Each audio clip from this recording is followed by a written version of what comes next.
All right.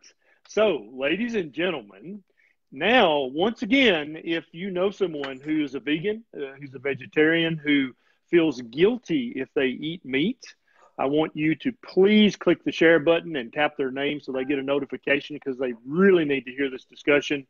Share this on your Facebook page, share it in your keto group, share it on your carnivore group, share it in your vegan group because vegans really need to hear this because so many vegans eat vegan because they feel like they're helping the planet by doing that. And so we're going to be talking about that and discussing that respectfully and hopefully intellectually this evening. This is Dr. Peter Ballerstedt. He is a preeminent force in this sphere, and I want him to introduce himself and tell us why we should listen to him. Go for it, Peter. Well, thank you, Ken. If for no other reason than all the effort to get here, I think you should listen. Right. Yeah, thanks for having me on. My background is I am someone who is having personal experience with restricted carbohydrate, ketogenic, and now mostly carnivorous diet. But my background academically, I'm trained in forage agronomy, ruminant nutrition. So the brief definition is I'm an agriculturalist that focuses on things like soil sciences, plant sciences, and ruminant animal sciences. So those would be beef cattle, dairy cattle, small ruminants like sheep and goats, and then the rest of the ruminant families that exist in the world.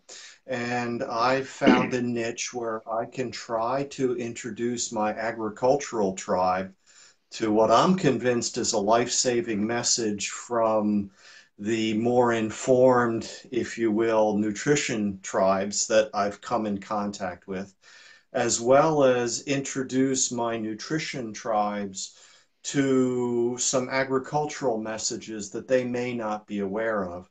And the thing I want to help us avoid is getting invested in narratives that really aren't critical to our message. Gotcha.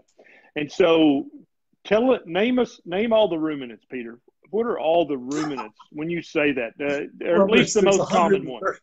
At least the most common ruminants that we would know about. Sure. Beef animals, beef cows, dairy cows, sheep, goats. Those are the ones that might be most familiar, but you could also think of animals like the American bison or the buffalo that are also domesticated in other parts of the world. You could think of deer and moose and giraffe, and there's about 130 different species. 20 some of them we've domesticated. Yes. So now, please, for those of us who don't have a PhD in ruminants, tell us what a ruminant is. What makes a ruminant, and how does that affect their meat, and how does that affect them as food for us, and how does that affect the planet? Just wrap it all up and put a bow on it. And keep in mind, my sixth grade teacher, Danny McKnight, is watching, and so please try to make me look good. Okay. Oh, okay. Yes, yes, doctor.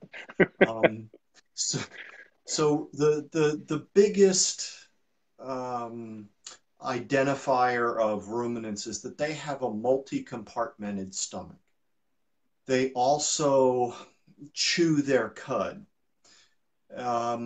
Both of these are essential for their role in utilizing the high fiber, low nutritive quality diet that they're able to exist on. So if you think of grass or forbs, brush, those sorts of feedstuffs are very high in fiber, very low in fat, and the protein that they have is low quality when you compare it to what we need in our diet.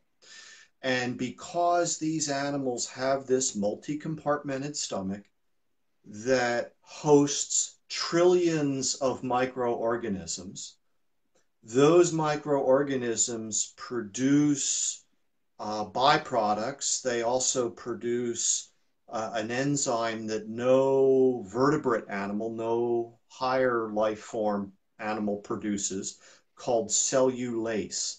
And cellulase is critical for breaking down this complex carbohydrate called cellulose, which you could think of it as fiber and not be too overly simplistic. Cellulose is nothing more than glucose units hooked together, but in a different orientation than you hook them together when you make starch. And we make amylase, which is the enzyme necessary to break down starch. Obviously, we can use that.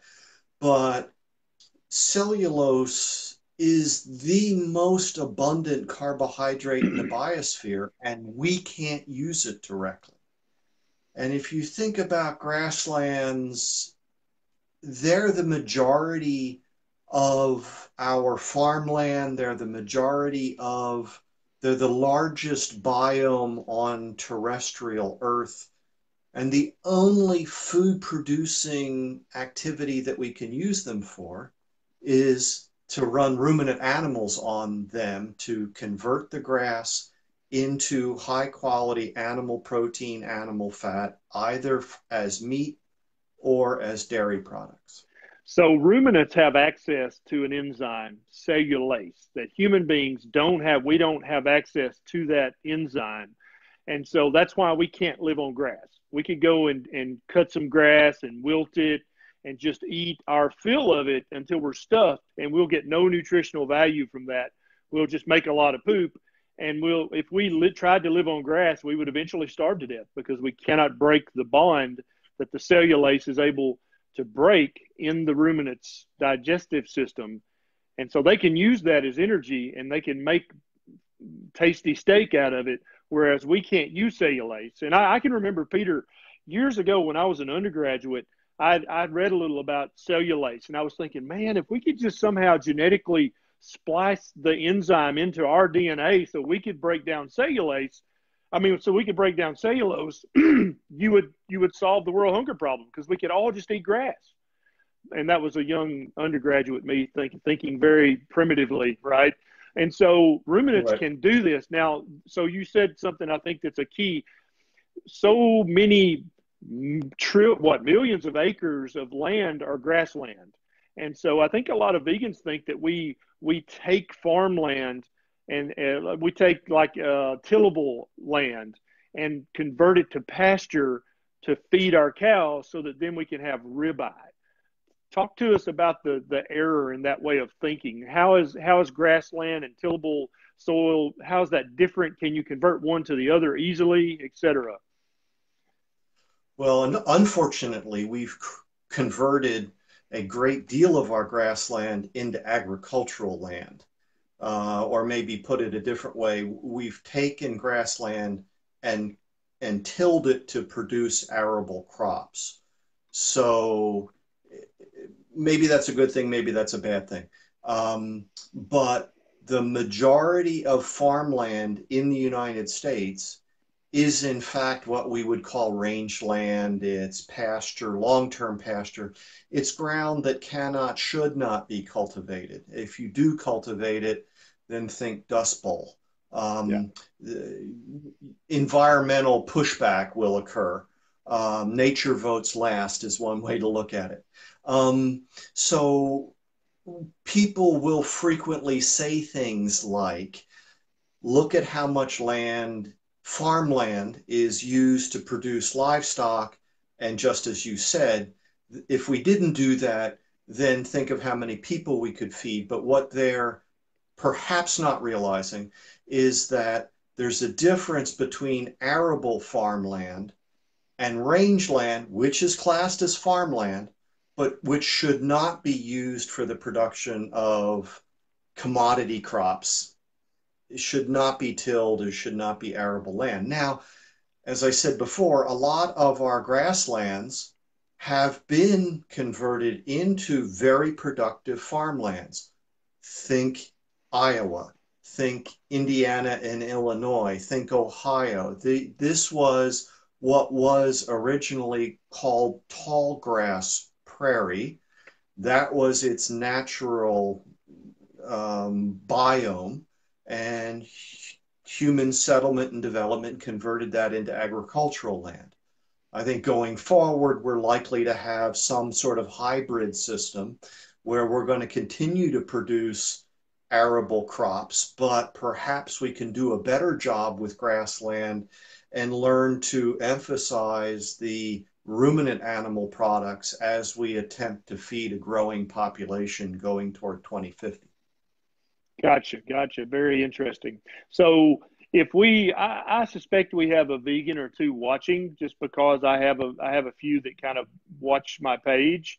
Explain to them how, if we eat beef or lamb or goat, why do they think that we're harming the planet? And how is it that we're probably actually helping the planet by eating ruminants and by condoning ruminants to range the grasslands and perhaps even reconverting some of the arable land back to grassland? How would that help the planet, in your opinion? Well, I think first there's many segments to this that you and I have spoken a little bit before, and we know that there's lots of ways you can go on this. But one of there's a number of beliefs, narratives that say, environmental footprint. You can break that down into things like land use, water use, greenhouse gas emissions, competition for resources. In other words, how much feed for an animal it takes to produce a pound of beef to be food for us. And every one of those stories, in its common popular understanding, is overly simplified, and too often incorrectly overly simplified, and gives people the impression that, well, we could just go one or the other. The truth is, animal agriculture, plant agriculture are going to be integrated. They are now, they will be in the future. And then you can move forward and look at things like, it's not just the cellulase bit, right? There are other things that ruminant animals do. For example, they can take non-protein nitrogen or poor quality protein quality feeds, and somebody has said upcycle them into high quality animal protein. And so if you look at a comparison between human diet, ruminant diet, and just look at our three macronutrients, if we look at protein, there are essential amino acids in the human diet. And we have a very hard time getting those from plant-based diets. There is no such thing as an essential amino acid in a ruminant's diet. That's just what I said. The nitrogen-containing material comes in their diet. The microorganisms in that anaerobic fermentation process can capture the nitrogen, make microbial protein that then gets harvested by the host animal in its acidic stomach and small intestine. So that's the fourth of the four stomachs in a ruminant. So protein is a really expensive and scarce element out in nature. And so that's one aspect that people frequently don't recognize. Another is that there are essential fatty acids in a human's diet. There's apparently no such thing as an essential fatty acid in a ruminant's diet. And then the third macronutrient would be carbohydrate, and people would undoubtedly be aware that there's no such thing as an essential carbohydrate in a human's diet. There are two forms, however, that are essential to ruminants. They have to have both what we call structural carbohydrate and non-structural carbohydrate. So structural carbohydrate would be things like fiber. Non-structural would be things like starch and sugar. And if we don't have both of those kinds of carbohydrates present in a ruminant's diet in the proper amounts, balance, then their rumen doesn't function properly. So you could think of ruminant animals as the peak carbohydrate-based consumers. And it's interesting that they were fully in place like 20 million years ago. All the families of ruminants that we know now were complete and in place by that time. Now, clearly things continue to develop, but then, these weird, sort of bipedal upright organisms evolved relatively recently. And it's, that quote about we didn't evolve to eat meat, we evolved because we ate meat.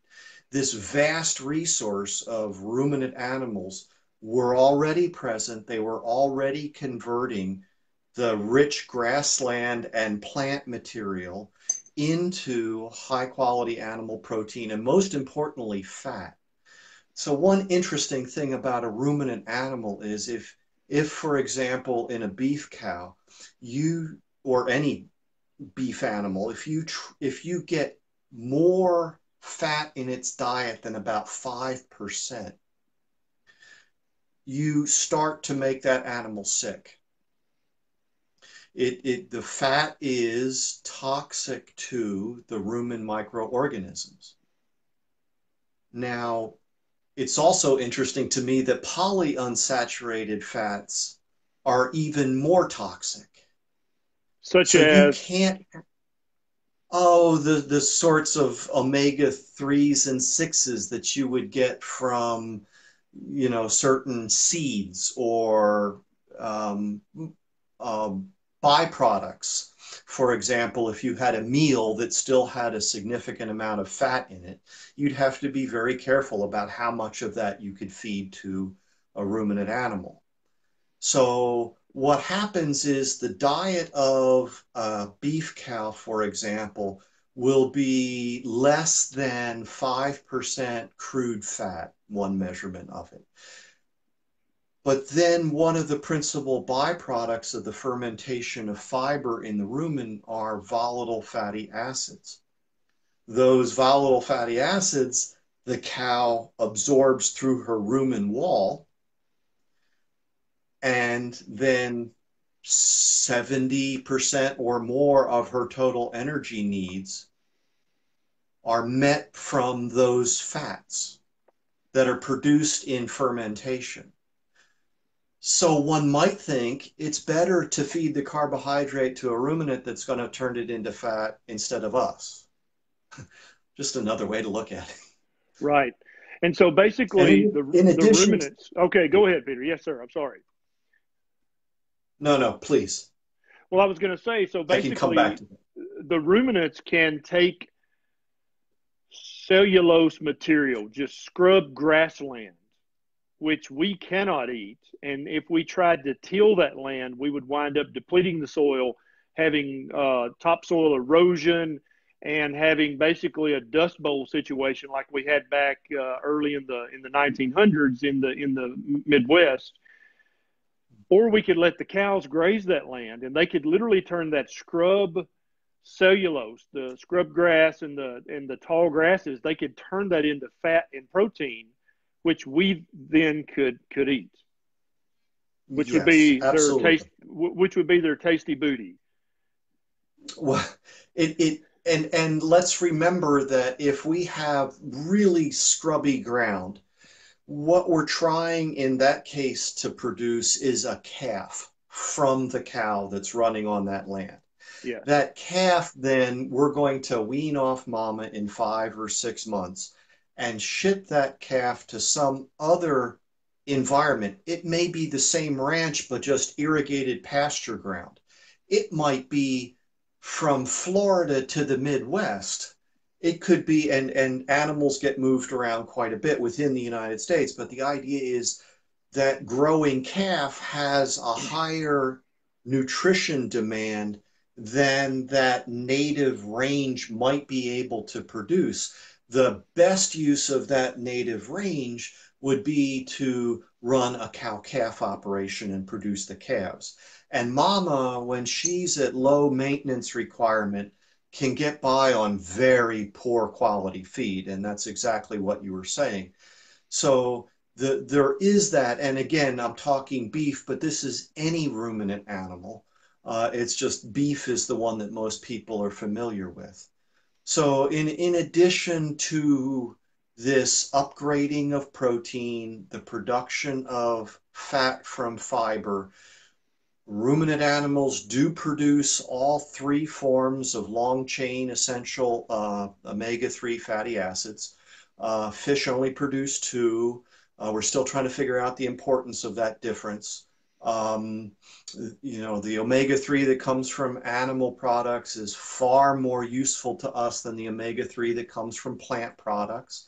The omega-6 that comes from ruminant animal products is of a different function than the omega-6 that comes from plant products.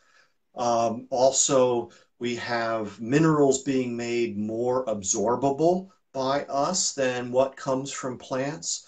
And we're getting rid of any anti-nutrient quality that or components that the plants have. They're producing vitamins that we need.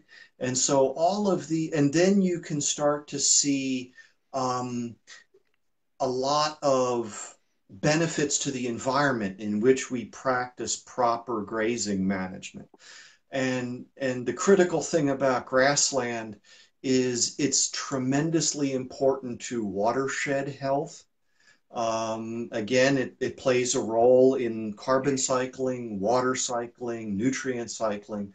And all of these roles are improved when we practice good management of grazing animals on those grasslands. So talk to us about cow farts, Peter, because I know that's a big deal, and that's ruining the ozone layer in the atmosphere. All the greenhouse gases that come from the back ends of cows, I know is a big deal. And I'm obviously being sarcastic, but I want you to explain to us, relatively speaking, the carbon footprint of the entire population of cattle or all ruminants in the U.S. versus industrial carbon footprints versus transportation carbon footprints. Talk to us about that. And if you're watching this, if anybody's worried about the environment, about the planet, is eating meat going to hurt the planet, please share this with them. Share it in your groups. You guys comment, hit the thumbs and hearts, and help us reach as many people, because so many people right now currently are afraid to eat meat. They're like, I love meat. When I eat meat, I feel good, but I feel guilty. I feel like I'm hurting the planet if I eat too much meat. And that's what we're talking about tonight, is you can put that guilt in the closet. You can lock it away because it's not helping the planet at all. So talk to us about cow farts, Peter. Yeah. So first of all, it's not that end of the cow. It's what comes out of its mouth, which is the principal source of methane that is the cause of concern. And methane is one of the greenhouse gases. But as we go along and do actual research, we're finding that perhaps it's not as impactful as some would say. And that's due to a number of reasons. But again, if someone comes at you saying that, cattle produce more greenhouse gas emissions than all of transportation combined, then just know that what they've quoted you is a flawed study quote that has since been retracted. The authors retracted it, admitted that they had done the analysis incorrectly. When you look at the United States, the greenhouse gas, the anthropogenic global greenhouse gas emissions from cattle are approximately 2% of the total anthropogenic greenhouse gas emissions for the United States. 2%. And do we have an approximate percentage of the greenhouse gas effect of all of the farm vehicles that are used to cultivate arable land? Do we know a percentage, like, so for all the combines and tractors and trucks that a farmer would use and all the trucks that would haul the grain to and fro, do we know a percentage of that? So we could basically say cow production produces this percentage of greenhouse gases, and the grains produce this percentage of the greenhouse gases. Do we know that number? I think that the numbers go something like this: 2% for beef, 3.8% for all of animal agriculture, which would include that 2%. Okay. So yes, beef is a significant source of greenhouse gases from the animal agriculture. Okay. I think the total for agriculture is somewhere below 7, somewhere in that 7%. So you can, subtract out. Okay. The biggest source of greenhouse gas emissions in cattle. Oh, sorry. Yes. So, okay. So 2%, 3.8%, we'll call it 7%. If you start looking at other industries, the healthcare industry is 10%. Transportation is something like 26%. Now, and that's the United States. And the problem, of course, is if you look worldwide, you have very different economies worldwide, right? And so you could have a relatively small number that looks like a large percent because overall you're not producing that much. That's one way that could happen. The other way it can happen is other countries don't have efficient production systems like we do. And so for those two reasons, if you look worldwide, I think it's something like 16% worldwide is coming from beef animals. Now, United States has about 10% of the world's cattle and produces 20% of the world's beef. So you begin to get a sense of how efficient we are. And there's lots of reasons for that. But, think about feeding a growing and growingly prosperous population worldwide. One way we could achieve that is to appropriately leverage technology and knowledge into these other countries, other regions, improve the productivity and efficiency of their ruminant animal agriculture, and produce more beef from the same or fewer animals. One of the things that's happened in the United States since the 70s, and I think in the 70s, we peaked on the number of animals. And since that time, we've maintained beef production, but we've got somewhere around 25% fewer animals. So again, if you have fewer animals, you've got less of an environmental impact just from that, let alone anything else you can do in terms of size and in terms of reducing mortality and all of those other considerations. So you get a sense of how complex these questions are, but when you can drill down into them, you see that they have been overly, inappropriately simplified, just to be charitable. We've had a narrative that was part and parcel of the creation of the dietary guidelines. You can go right back to the dietary goals of America. I think that was the title, which was the Senate subcommittee report that came out of McGovern's committee.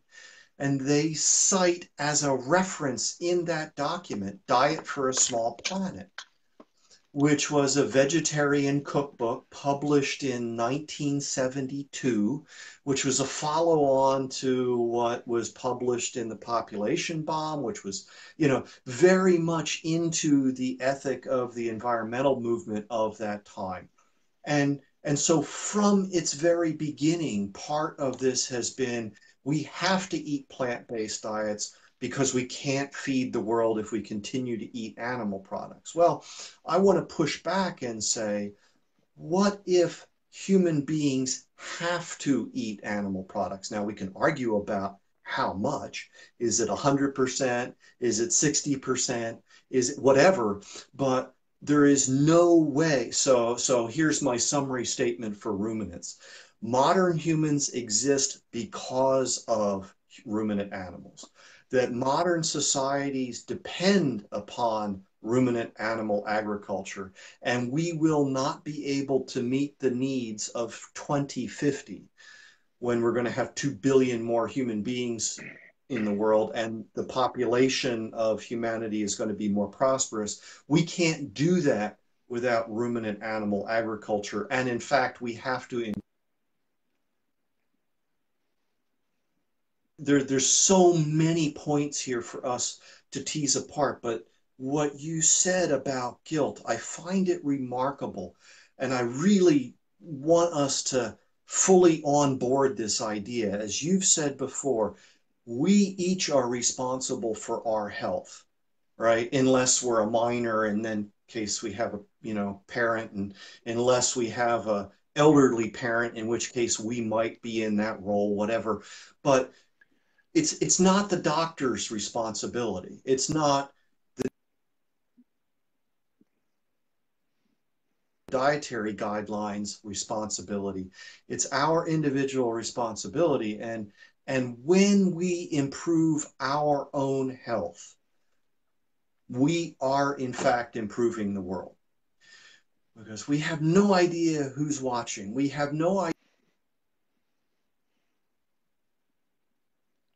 others have been on before the tipping point is reached, and then everyone says, right, I don't care what you're telling me, this is what I've experienced and what I'm going to go for. And then what I want people to know is to feel confident going to their local supermarket to buy whatever form of animal products is available, affordable, and appropriate to their background and life, and feel confident in that. It's safe, it's nutritious, and if you eat that and don't eat these other things, the vast experience is that we have abundant reason to expect that your health will improve, which means your life will improve, which means that your family will improve because of what's going on. And please don't listen to the voices that want you to feel guilty about eating more animal products, because they're the same voices that got us to believe that a plant-based diet was what we should be eating to be healthy in the first place. Exactly. So of course they're going to tell you this, right? It's people are entitled to make their own choices, absolutely. But your personal beliefs should not be the basis for public policy. They should not drive research. They should not guide international development, which is also occurring right now. So on many, many levels, I want people to just feel more confident. Your purchase, let's be serious here. Your purchasing decisions in the supermarket are not going to save or destroy the planet, right? Maybe Excellent. It's time for us to get a little. Maybe it's time for us to get a little humility here, right? We're just not that powerful, right? Everything we do is going to have an impact on the environment, obviously. Right. But why do we give some things a pass and other things not? How can spending $1 billion a day on overt diabetes care in the United States alone be considered sustainable? Exactly. And I was going to say, Peter, earlier you said that 2% of the greenhouse gases come from cattle production. What was it, 10% from healthcare? Is that what you said? Okay. Yes. And so you guys actually, you're not going to save the planet by not eating meat. What you're going to do is you're going to save the planet by eating keto and by eating a fatty meat heavy keto or a carnivore, because what you're going to do is you're going to reduce your carbon footprint in the healthcare sphere, because you're not going to be overutilizing healthcare, because you're not going to be a type 2 diabetic. You're not going to be morbidly obese. You're not going to have chronically inflamed joints and having to go get x-rays and MRIs and joint injections and prescription medication after prescription medication. You're not going to have to do that because you're eating an ancestrally appropriate human diet, which is full of fatty red meat. That's what we've eaten for millennia on this planet. And only for the last 50, 60 years, when we've been trying to eat this grain-based, plant-heavy diet that we've been guilted into eating, has the carbon footprint of healthcare exploded. And I would also say that the carbon footprint of transportation is much, much higher because you can't grow grain everywhere. But you can put a goat or a cow anywhere, just about, right? You can put a goat on land that can never be tilled, ever. And so by eating ruminants, by eating sheep and cattle and goats, you can absolutely reduce your carbon footprint because you're not going to be sick and unhealthy and miserable and going to the doctor all the time and going to the hospital all the time. Okay, Peter, I'm done. Well, no, I mean, there's plenty of room on this soapbox. Let's think about, the medical waste that's produced from the dialysis industry, right? Let's think about, here's one, food waste, okay? If you think about food waste, which is an enormous issue, right? We really need, if we would reduce our food waste, we would make a substantial impact on increasing the food availability that we're going to need to feed this growing population, right? So it doesn't just have to come from production. But if you look at food waste and you compare meat, for example, to fish and shellfish, to vegetables, to fruit, to grain products, and you look at the waste from the production, harvest or production, through harvest, through distribution, through consumption in the home, the segment that has the lowest waste is meat. And so does that get factored in? Now, I'm learning, about some of these areas that you get drawn into in the debate. Apparently, people who are doing life cycle analysis of greenhouse gas emissions currently don't consider respiration, right? So they have trouble with that, and we'll talk and we'll see where we can go with that. But we should know that human beings who consume a fat diet, right, as opposed to a carbohydrate diet, there's this thing called respiratory quotient, RQ, right? And if you're eating mostly carbohydrate or entirely carbohydrate, you're somewhere around a 1. And if you're on a fat only diet, or all you're burning is fat, I'll get the words right, you're about a 0.7. So that difference means, and you could argue about how much, but what that means is human beings who are on fat primary energy fuel diets are emitting less CO2 themselves. Okay, so again, when they do the life cycle analysis, they don't consider that. They just sort of think, oh, okay, it's respiration, it's coming from the air, it's going back to the air, whatever. But I think that we need to understand that, again, this is part of the carbon cycle, and think about what 7.5 or 9.5 billion human beings, each emitting 20% less CO2, might mean if that were part of the calculation.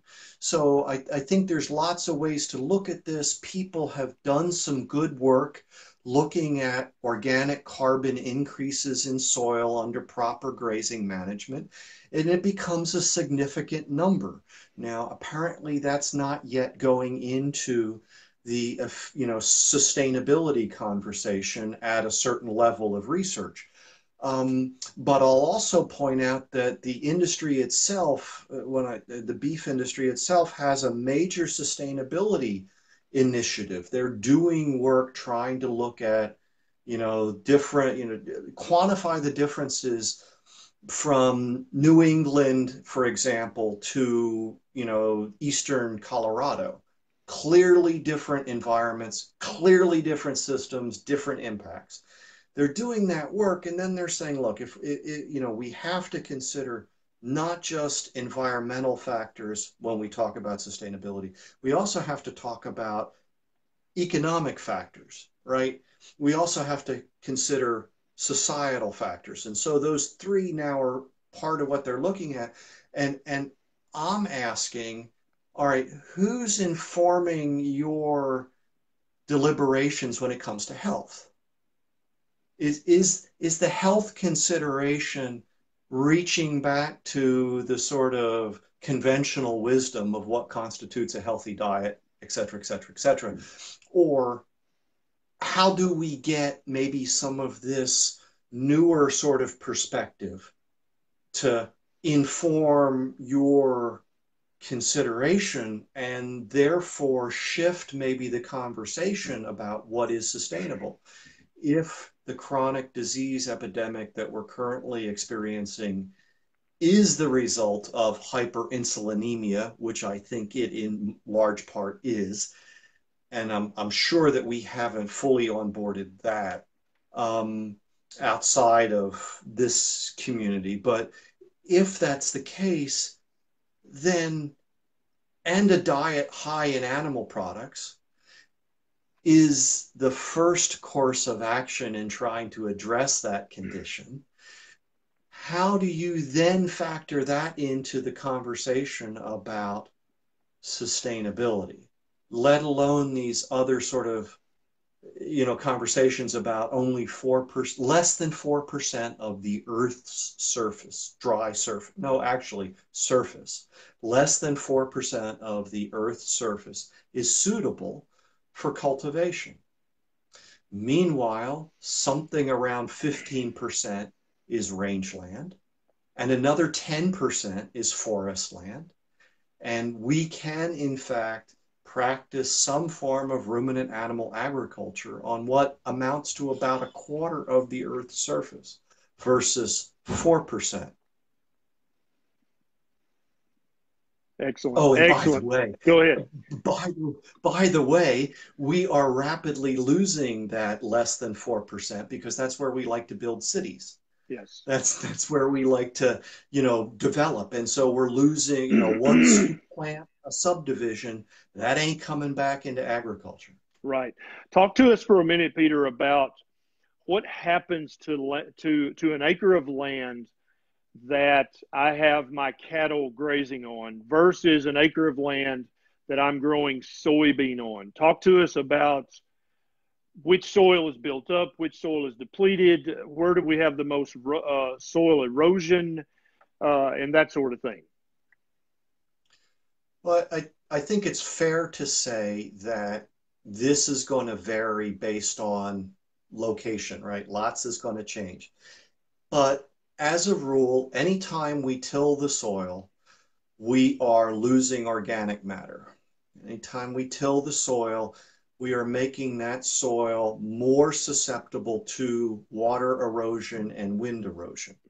Okay, now there's lots of practices people are implementing to lower that, but that's still the reality. Okay, if we're grazing perennial pasture, those are plants that are going to live for more than 1 year. So in other words, think of your lawn. Okay, you have this sod that covers the soil, protects the soil, a lot of root masses in the soil, because plants that are perennial in nature rather than annual in nature make a lot more root mass than annuals. Okay, and so a lot more of the photosynthesis is the conversion of CO2 and water into carbohydrate. And then that carbohydrate is used to build plant tissue, roughly speaking. And then that plant tissue can either be above ground or below ground. When you look at pasture, you're looking at about half of the total plant.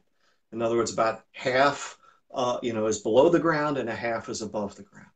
And so that's a very different situation than we have when we have annual crops. Now, The annual crops have been selected and been developed to be very productive. And so we might, be able to actually produce more harvestable yield per acre from these arable crops than we could from pasture. But that's only one aspect to look at. Gotcha, gotcha. Now let's shift away, Peter. Let's talk about, because you've probably heard me say that a lot of the people who follow me on Facebook and watch my YouTube videos, and indeed my patients at the very clinic, cannot afford grass-fed, grass-finished, panda massaged beef that's raised in the Himalayan mountains, right? They can't afford that. They can't afford $20 a pound beef. And so I tell them, hey, you can do keto with hot dogs and mustard. You can buy the cheapest, fattiest ground beef at China Mart, and it's going to be way the hell better for you than the family-sized bag of Doritos. Talk to us and help us understand why it's not such a big deal to get grass-fed, grass-finished, and what those terms actually mean, and what they ultimately mean as far as our omega-3, omega-6 that we get from the beef, and all that stuff that we hear talked about in the keto, paleo, primal sphere. Sure. I think that what I said before, buy what you can afford, what's available, what you like to eat, what is appropriate to your family and your background. So the fact that I eat a lot of beef shouldn't be taken as that's all you should eat, right? We have lots of animal products available to us in the United States for relatively small amounts of our disposable income. Or even our total income. I may be wrong on that. Disposable income, what remains after you've met certain necessities, and I would consider food a necessity. So relatively low cost. And I think that's a good thing. I think that people should understand that if they like the taste of grass-fed beef or grass-finished beef, which I think is the term that would indicate that this animal has never had anything but grass, then by all means eat that. Not and the concern that I would have is that the producer is getting paid enough to receive a profitable wage for his efforts. Excuse me. On the other hand, I'm very suspect of a lot of the health claims that have been made for one form of beef over another. And I strongly suspect that what has happened is we've gotten things conflated. Just to take an example, we had all these paradoxes come up, right? Our original theory is that fat in the diet causes heart disease, right? And okay, but now we find these people in the Mediterranean that actually eat a lot of fat and they don't have heart disease. Oh, it must be the olive oil. Okay. Then we have the French who also eat a lot of fat, more than us. They even smoke more than we do, but they have less heart disease. It must be the antioxidants in the red wine. We have the French paradox. We even had the Swiss paradox because, and we think that it must be the antioxidants in the dark chocolate. Notice that each time this happens, there's an industry that benefits from this. But what it really means is we can't let go of the hypothesis that fat in the diet causes heart disease. Maybe it doesn't. Maybe this is all signs that that's wrong, but we can't go there, can we? So now we have the Greenland paradox, as I call it. We find a group of people that have very little heart disease despite eating a diet high in fat. Okay. And what's funny now to me is that this was assumed to be fish oil. And again, we had a fish oil industry that benefited massively. But as it turns out, fish wasn't even the primary source of fat in their diet.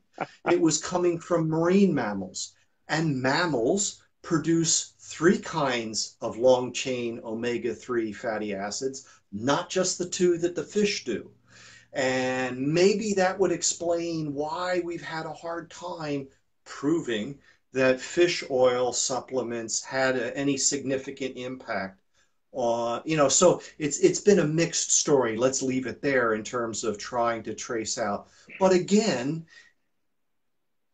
we have this narrative, and then we have the paradox. So I am very suspicious. You go back far enough in the literature, when grass finished started becoming a thing in the literature, you actually see them trying to tout lower cholesterol levels, lower saturated fat levels. There's lots of mentions about how this is associated with heart disease, et cetera, et cetera. So very suspicious about that. And then when you look at ratios, you find that that story is not as clear as people want it to believe. The ratios in grass-finished beef varies based on breed, based on sex, based on feeding, based on season, based on the muscle it's taken from. It's a tremendously variable quantity or metric, and there's absolutely no information to help a consumer make a choice in the marketplace. So it's pretty worthless from that point of view. And then if you really want to dig in and find out what the quantities are, what you find is that ruminant flesh, regardless of how it's finished, is always going to be less impacted by diet than the flesh of monogastrics like swine or fish or poultry. And beef, regardless of how it's finished, is not a rich source, quote unquote, of either omega-6 or omega-3. So for all those reasons, I'd really like people to kind of slow their roll on the health claims. And then there's other issues with meat that people could talk about, be concerned about. And again, it's one of these things where we could tease it apart and try to talk about it. But get back to the point of somebody who's realizing that, I've got pre-diabetes. I really like to not have diabetes, or I do have diabetes and I would like to, achieve better health. Go to the supermarket, as you said, buy the 80-20 hamburger, learn how to cook meat because we've forgotten how to do that. Buy what's affordable. The story that really resonates with me is the one that Dr. Ted Naiman tells about a patient who came to him who, the man's living in a tent. He goes to the secondhand store. He buys a used cast iron skillet. He cooks on a butane stove. He buys the 80-20 hamburger on sale at Safeway because that's our big chain here in the Northwest. He buys eggs, the store brand that are, loss leader eggs. That's what he eats. It costs him like $6 a day for food and fuel. And in a year, I don't know what the time frame was, but it was relatively short. He dumped 70 pounds of weight and normalized all his, blood panels. So now let's have a conversation about why that man should have been spending more to improve his health.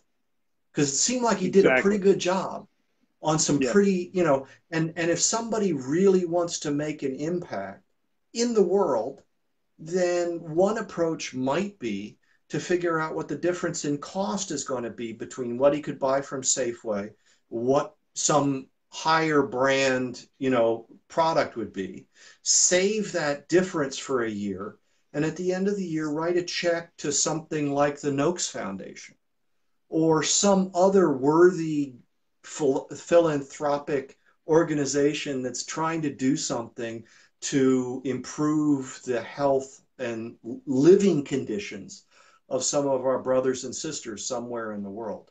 I think we need to be very focused on improving the flourishing of our fellow human beings around the world. Starts at home, obviously, and there's lots of work to do here, goodness knows.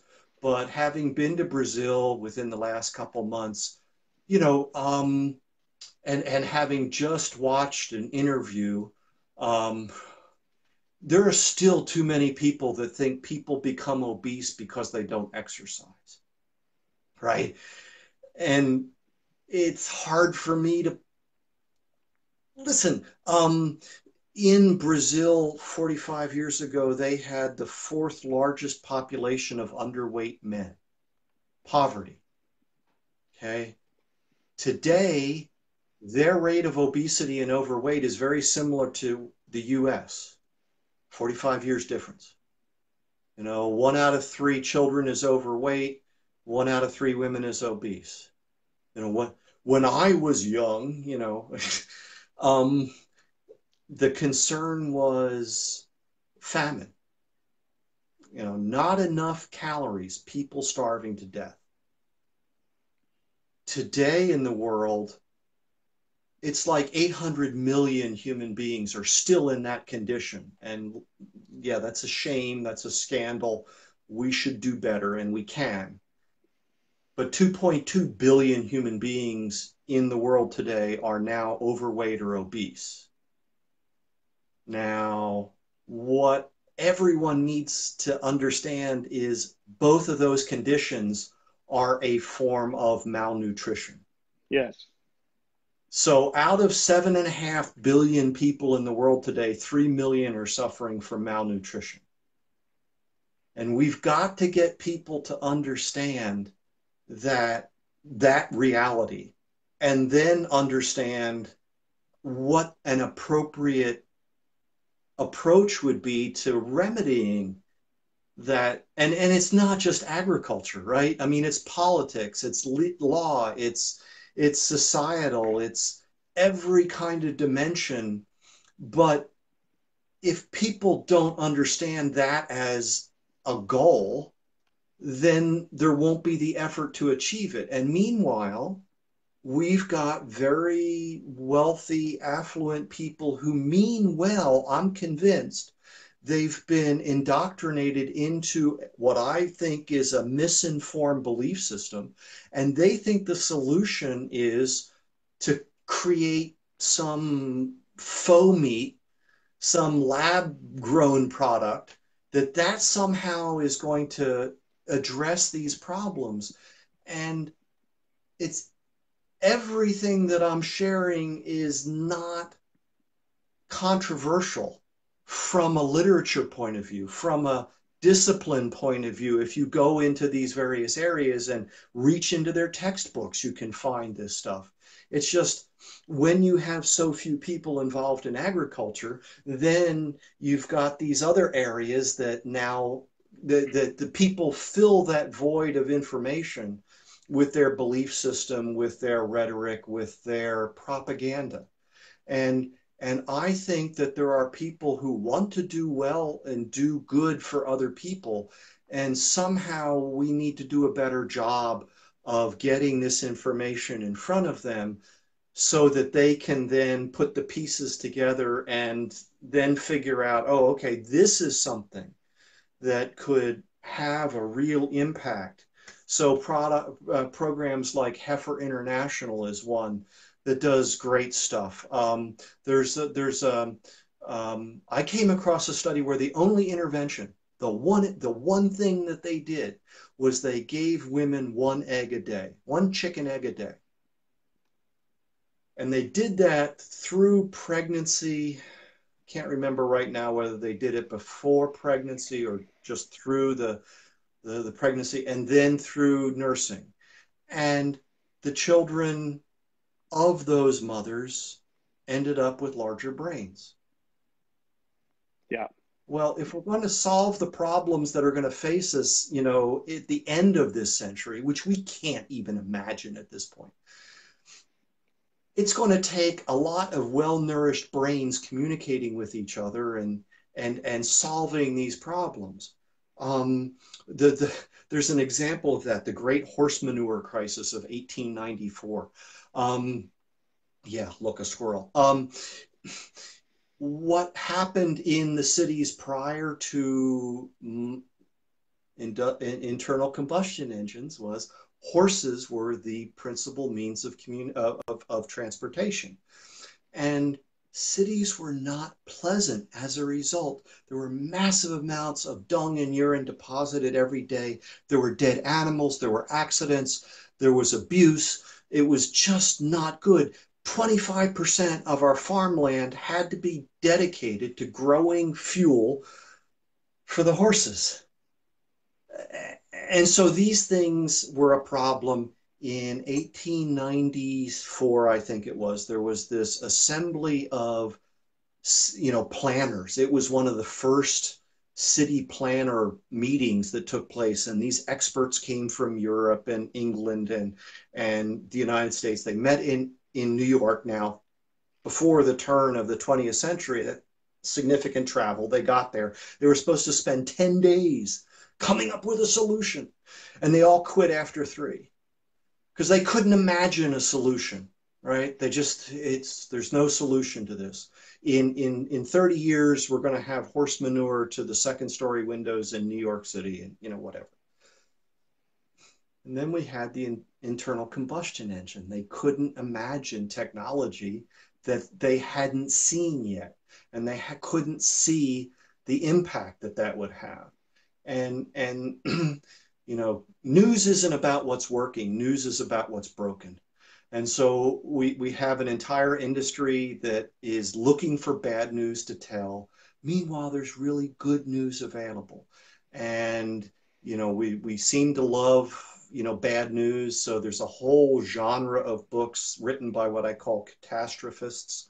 And that's their whole shtick, right? Is just to the sky is falling and what have you. And they're wrong every time, yet they guide so much in the world. And I think that people, as you're telling people about how they can avoid being one of the 200 people a day in the United States that's going to lose some part of their body due to the standard of care of diabetes, or every 30 seconds someone in the world loses a lower limb due to diabetes, right? As you tell human beings, there's a way you don't have to do that. There's a sort of like opening a door in the hallway. You could go out here. You don't have to go to the end. You could go out here. It's important for them to accept and believe that actually is the best thing for every level, societally, economically, and environmentally. Yes, I love it. As we wrap up, Peter, give us a few just bullet points that we can take away from this conversation with regards to how can we best eat to not hurt the planet, grass-fed versus grass-finished versus feedlot finished. These sorts of things. Give us some bullet points that we can actually use tomorrow when we wake up, and we can say, you know what, I'm going to do this because Dr. Peter Ballerstedt said this. I just go right back to if this is what's best for your health, it is what's best. Yes. Don't listen to the voices. I love it. That's beautiful. So when you improve your health, you are in fact improving the planet. Yes, that's beautiful. You guys write that down. That's it. That's quotable. When you improve your health, you are improving the planet.